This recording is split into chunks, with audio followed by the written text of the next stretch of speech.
Oh, it's time. Hello and welcome. I am Zabraxi. You ever have that moment when you know something weird is about to happen? Is it here yet? Holy crap! Is it here yet? Is what here? Metroid Dread, is it out yet? In a little bit, yeah, I guess. It's in a couple months? Who are you? What do you mean? I'm you, from the past. Can't you tell? Not really. Wait, do you seriously still play WoW? The year is 2005, and everyone who's a Metroid fan was loving the Metroid Prime games at this point, but rumors of a 2D Metroid were still circulating. Internal software documents directly from Nintendo leaked, and among the list was one standout title, Metroid Dread. It was around this time that I started to follow the games industry more closely, and discovered things like G4 TV and the annual Electronic Entertainment Expo, or, well, as normal humans called it, E3. E3 2005 came and we were all expecting Metroid Dread to be announced, and there it was, though something's a bit off. The title says Corruption, and it's also a Prime game, and it's definitely not 2D. Who am I kidding? We all forgot about Dread when the finale of the Prime trilogy was shown, but when E3 2006 rolled around, we were there waiting once again. And then in 2007, 2008, 2009, 2019, where is Metroid Dread? Then finally, in 2021, the wait was finally over.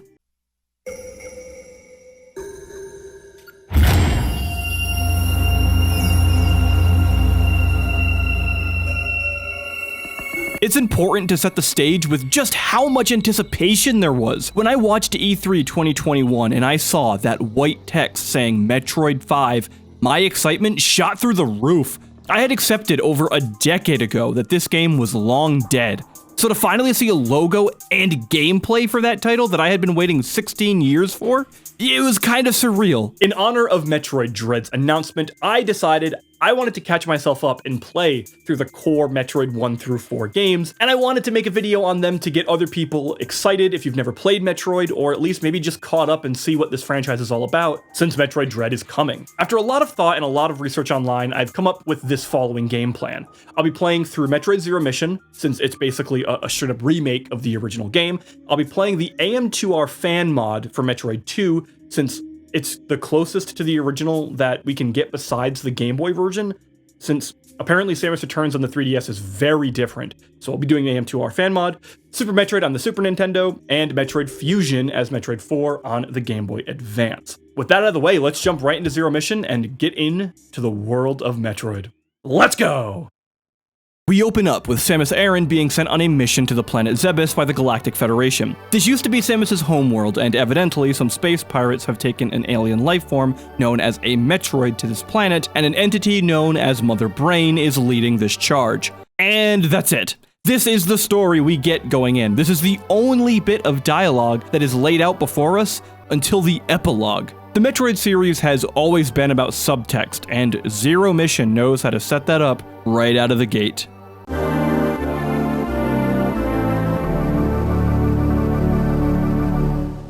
Man, that sound is still so cool. Despite my intention of going into this video series again as an appreciation for what these games are, not what I remember them being, there are definitely going to be some elements of nostalgia that are going to slip through the cracks. Kind of like this little fanfare every time you snag an upgrade.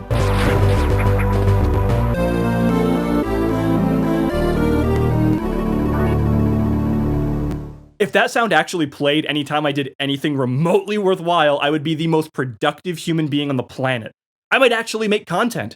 Wow, what a world that would be.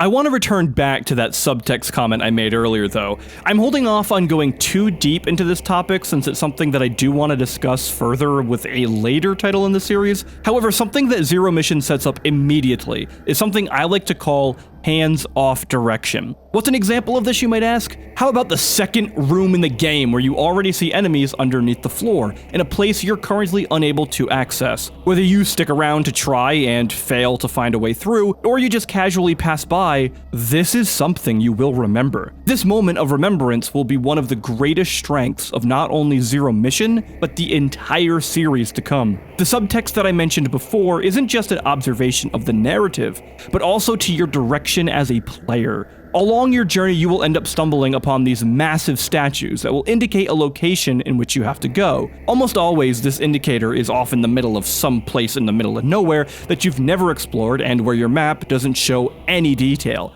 This is the extent of direction that you will receive, and everything else is explained in that raw, unadulterated, good old-fashioned level design.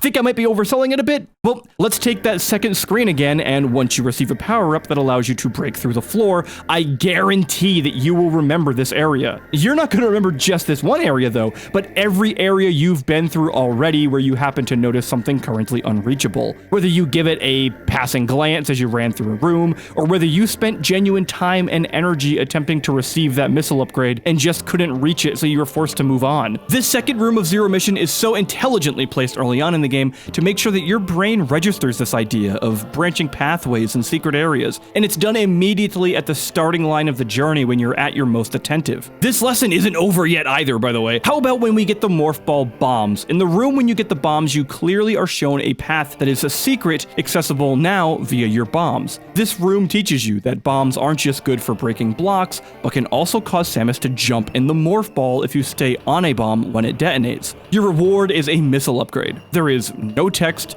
no narration to tell you how to do this, just the unseen hand of the designers allowing the players to learn the rules of the game via play. This little room also teaches, or at least reinforces, the idea of rewards for clever use of game mechanics. Using this newfound potential as Morph Ball bombs opens up so many possible upgrades across Zero Mission, and this room helps just give you a bit of a taste of that. It's but the first of many breadcrumbs the player will follow. This type of level design seems to be a bit of a lost art in AAA games nowadays. Designers assume you're just too dang stupid to do much of anything, let alone figure out that push button make girl jump. If you think I'm being dramatic, then honestly, watch some of the game developers' conference presentations. Much of the AAA developer talks on teaching the player are about how information can get to you efficiently rather than being taught through gameplay. You know how everyone just kind of complains about tutorials today, about how they're just insulting and they're so long? Zero Mission 20 years ago didn't have that problem.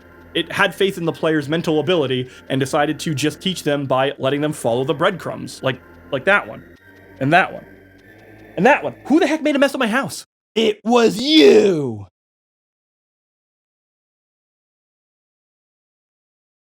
The lesson still isn't over yet, by the way. Without even having left the Morph Ball room yet, Zero Mission throws one more knowledge bomb our way.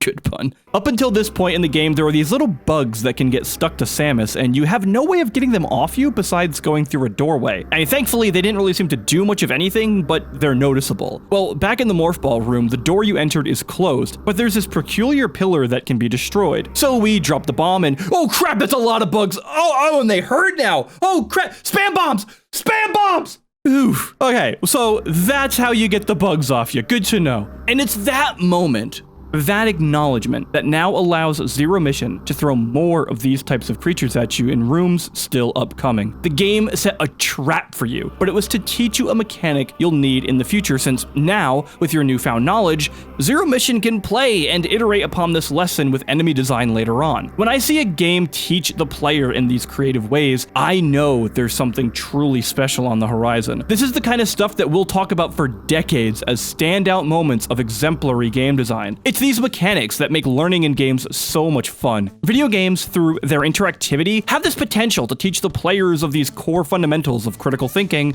and it's all disguised as fun. I have a quote from Raph Koster on my YouTube channel where he says, quote, Fun is just another word for learning, end quote. It's a wonderful observation on his part, and it's a lens that game design becomes more brilliant through. I know I'm hyping this element of Zero Mission up a lot, but despite the fact that we're not at Super Metroid just yet in the series, it's these types of practices that still have people exclaiming Super Metroid as one of the greatest video games ever made, even almost 30 years later. Zero Mission came out in 2004, and since its core concepts are similar to the first 3 games, more so than Fusion, it's awesome to see how much the team and series had learned up until this point to create this remake. Well, part of the reason I started this video series is to get everyone caught up for Dread, including myself, so let's head back into the plot of Zero Mission. This experience is not one that's focused on a heavy narrative, but instead introduces some key players and details to set up the lore of the Metroid universe. All in all, the actual plot of the game is extremely basic and simple.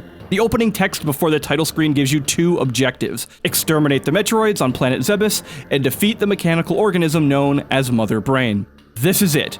This is everything. The actual adventure of Metroid Zero Mission is entirely to find these 2 objectives and execute them. So how do you find these 2 targets? By playing the game, stupid! But seriously, have you ever recommended a game to a friend and the only way you can express it is by reiterating to just play it? Take Hollow Knight, for example. It's a title that is immensely influenced by the Metroid series right down to this very point I'm giving. The best thing you could ever do for someone that you want to jump into Hollow Knight is to describe the basic mechanics and then say, just play it. The experience is the narrative, and that is something that possibly only gaming can ever truly pull off. Despite that argument being true, there are still a couple moments I'd like to highlight, as Zero Mission does introduce some important characters to this world. On your first trip to Norfair, you'll get a cutscene where you're being watched by this...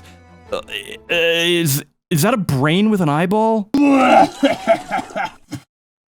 I've always thought Mother Brain's design was gross looking. There's something so unsettling about it.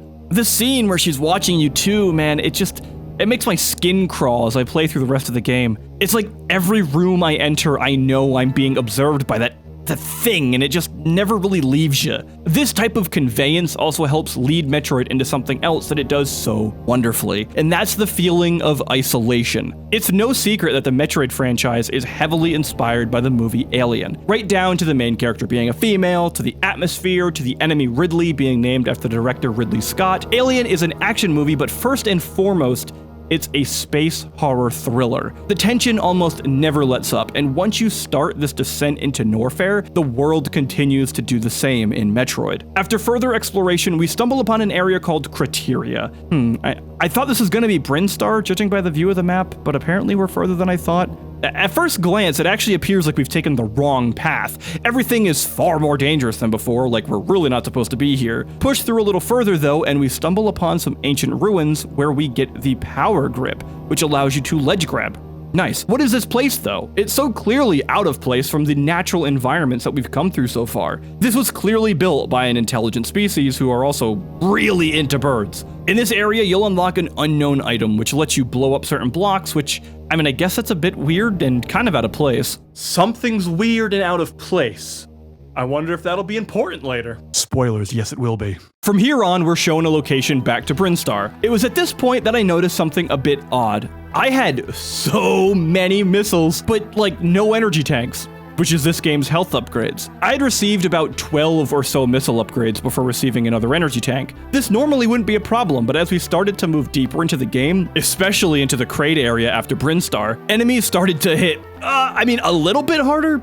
Okay, a lot harder. I'd be exploring an area, find an upgrade, and it would be just another dang set of missiles. I don't need you anymore! Finally, I did get another E-Tank, but it was clearly one you're supposed to get either way. The rate at which you get these upgrades is it's kind of weird from here on out. I was getting energy tanks at a very steady pace later on, so this little kind of drought was a bit odd. This crate area is definitely where the game starts to really get into its own and spread its wings though. Puzzles start to be a bit more complex, enemies start to hit hard, bosses start to become giant worms that pop out of the lava out of nowhere and scare you half to death. This is a pretty fun fight where you're riding this thing back and forth across the screen to dodge this giant lava worm's attacks. He also fills the room up further with lava occasionally, so you have to dodge that a little bit differently. The animations of this boss are very clear, ensuring that any hit you take is your fault. Bumping into this encounter really sets the stage for possibly some fun mechanics to come in future bosses. Or at least that's what I thought. In order to go over these bosses, we have to do a quick run through of the game, so let's just run through this really quickly. At the end of the Kraid area is Kraid himself. After this, you return to Brinstar to get the Varia suit, which allows you to go to hot areas, go back to Norfair, then back to Brinstar again, finally into the Ridley area, and then you kill Ridley. Lastly, you unlock Tarian, where you locate and defeat Mother Brain. There's not much narrative, so I don't mind rushing this, but it's because I really want to talk about the boss design. Simply put, they suck. Really. Every one of the primary bosses is a massive letdown, with Kraid probably being the most interesting, but not by much. There's platforming involved. That's about the extent of the excitement. Every boss just devolves very quickly into spam the rocket button. There are no interesting mechanics to dodge, no unique use of the environments, nothing. That worm guy in the lava and this giant wasp thing are the most interesting bosses in the entire game, up to and including Mother Brain herself. I know Metroid isn't known for its environment and level design, but bosses this dull is really unfortunate. Like Ridley, for example. They create this dragon who's also a space pirate who can also fly his own spaceship, and his boss fight, quite literally, is spam missiles before you die. That's it. There's no use of his massive room, there's nothing to take advantage of, or any quick or clever tricks. He has no real mechanics. Just spam missiles into the dragon. That's it. Now, you might think that I'm being dramatic, or that maybe I cheesed the fight and just spammed missiles into him, but no. I know this is how the fight is supposed to be, because up before Ridley, in this area, you get so many missile upgrades. That is game design 101. The game is introducing you items that you're gonna need in order to execute on the boss itself. So they throw you a bunch of missiles since they already know this encounter is gonna be a spam fest. But they know that, and they could have made something more interesting. And this lack of creativity is so surprising when you see how creative and clever the world and level design is.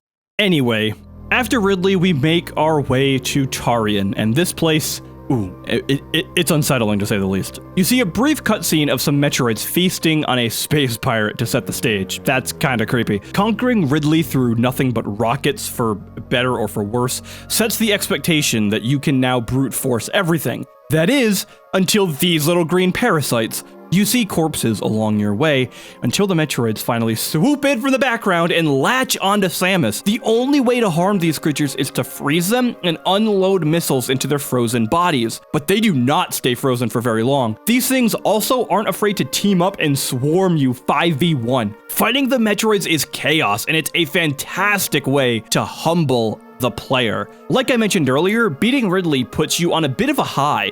As you backtrack to Tarian, you feel so powerful, going through those old zones that you've been through so many times, but this time though, with all this newfound potential, you can see how far you've really come. This is something Zero Mission loves to play with. Power. After each new upgrade, you get this burst of excitement as you conquer new obstacles, only to be humbled very quickly. That trek to Tarian, though, that feeling is a rush of unbridled potential. So when you enter this new zone after feeling like a god, and these little green parasites wreak havoc on you so easily, you're reminded yet again that this world is hostile. Humans are fragile, and these moments of Zero Mission help bring the player back to Earth, so to speak. The fight with Mother Brain is just another example of this. While not an interesting fight mechanically in any way, her room is pure chaos. It's a bullet hell on top of a boss fight. While Ridley was about spamming missiles before he killed you, Mother Brain is about spamming missiles before the environment kills you. Once you finally take her out, both of your objectives are, well, now complete. The Metroids have been killed as well as Mother Brain. A self-destruct sequence is triggered and you rush out of the planet back to your ship. That 2-minute timer during this escape seems so short. The entirety of the depths of Zebes have been explored, and you now have to make it out of there and back to your ship in a very short period of time. Thankfully, Zero Mission plays into that power mechanic once again. 2 minutes would feel like a lot, but honestly, Not now. Killing Mother Brain just drives that high right back into the player as you now need to make it out in no time. This timer and sequence isn't actually hard, but by giving you no warning and just jumping into the sequence right after a boss, that fight or flight instinct kicks in and takes right over. You naturally just want to zoom right out of here. This timer is a complete trick though. 2 minutes is more than plenty, but when it first shows up, your immediate response is questioning if 2 minutes is even possible. With the power that Samus holds now, yes, 2 minutes is totally doable as you jump into her ship and fly off Zebes, and the mission is accomplished. All in all, Zero Mission is a fantastic time, despite the backtracking being a little bit tedious at one point and the boss design just kind of sucking. Overall, What the heck? Oh, you're ready for round 2, huh? Dude, I am Samus Aran. There is nothing that you space pirates could ever do to... Oh.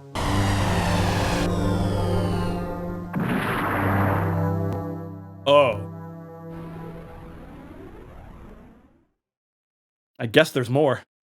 Zero Mission didn't just remake Metroid. It added all sorts of new elements, be it upgrades, secrets, and even a slight reconstruction of the map layout.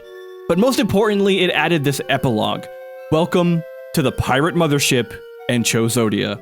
Samus crash lands in this area and is without any of her equipment or powers besides her blaster. And this thing sucks. It doesn't deal damage to the space pirates, it just stuns them briefly. Well, you're lucky if it stuns them at all. These space pirates will destroy you. Each blast from them is an entire energy tank worth of health, and you go from feeling like a deity to a scared animal. There's nothing you can do besides run. If you so much as even alert the space pirates in this area, you're forced to flee and hide to hopefully escape long enough to find safety. There is no fighting here. You will lose every encounter you decide to engage in. And well, here we go again. Zero Mission playing with your expectation of power. But this time, the humility the player is served is the ultimate one. At this point, at the end of your journey, you are weaker now than when you first started. This is crushing. It's also terrifying. Making your way through this is like a horror game. As you move through the ship and off the path into these Chozodian ruins, you have no clue where your goal is. Each time you end up in a new room, there's no real purpose there other than the need to flee, and this just so happens to be where you ended up. It's truly scary, and it feels like the perfect homage to Metroid's roots in the Alien film, where the Xenomorph just forces Ripley to run further and further with no goal in sight. This moment is shocking. This is one of the most aggressive strippings of power that I've ever seen in a video game. And this isn't like the typical abilities thing that a lot of video games do at the beginning of a title. No, I've done this all. It's at the end of the game. I have beaten Mother Brain. I have purged Zebes of all the Metroids. They just took everything away from me. And it's so cool. True to the theme of power, we discover some Chozo wall art, and a new boss fight, one where you see a reflection of your every action in the sphere that the statue is holding. And hey, a good boss fight! It's creative, it's tense, and it has a wonderful payoff. It's still mechanically simple, but there's mechanics, so that's a pretty big net positive over something else besides that damn worm. Not only is this a cool boss fight, but we also get to see a glimpse of Samus's past. She was raised by these bird creatures, the Chozo. Now they assist her once more by unlocking all of her power. Those unknown items that I mentioned earlier that seemed to do nothing, well, you unlock a new suit, a new beam, the ability to jump forever all at once. One item alone was a power trip, and now you get 3. Here it is, that trip once more. These space pirates have nothing on me anymore. Feel my ultimate wrath. The final mastery of power ends with a battle against a Mecha Ridley, which, it's a crappy fight, and yet another escape sequence. Why? We just had an escape sequence like an hour ago, and it was perfect. It felt tense and nerve-wracking. It was the ultimate illusion. This just feels like too much of a good thing. It's like too many dang chips and you suddenly feel gross when the whole bag is gone. That illusion of feeling good is now overpowered by that gross salty feeling around your lips and the extra 10 pounds that I just put on. This ending could have been so much better. Ridley again just isn't an interesting boss choice. The escape again is just redundant. 5 minutes is, yet again, far more time than you'll ever need, but this time, the illusion is broken. Chozodia is set up to be something so phenomenal, and yet this repeat of the ending to the base game, it just feels so cheap considering how good the first half of this was. It's such a shame, because overall, Zero Mission really owns. While Zero Mission was a remake of the original, it was also made after Metroid 4, and is the last mainline Metroid game made until Metroid Dread. That helps this title a lot. Everything is tight and fluid. The level design is wonderful, despite not being quite as imaginative as it could have been. It also has its weirdness for sure. The Chozo statues directly guiding your path feels oddly out of place considering how everything else in the game doesn't direct you in such a gamey way. The boss fights suck, and the ending was such a perfect opportunity to end on an 11 out of 10, but just misses the mark in those final minutes and makes the whole epilogue feel like a complete waste of time. Despite all of that, the most powerful elements of a Metroid game is here. I've seen a lot of people online claim that Zero Mission is the best 2D Metroid out there, even over Super. And I can see why a lot of people feel that way. It feels raw in all the right ways. There's just enough direction to never get really lost. Well, outside that one completely BS fake lava sequence, which actually deserves a very special place in hell. It just feels like such a unique journey. Even though the Metroidvania style is still popular today, you'll never really experience something quite like a Metroid game. I hope you all enjoyed this video, and I will see you all in the next one. Bye-bye!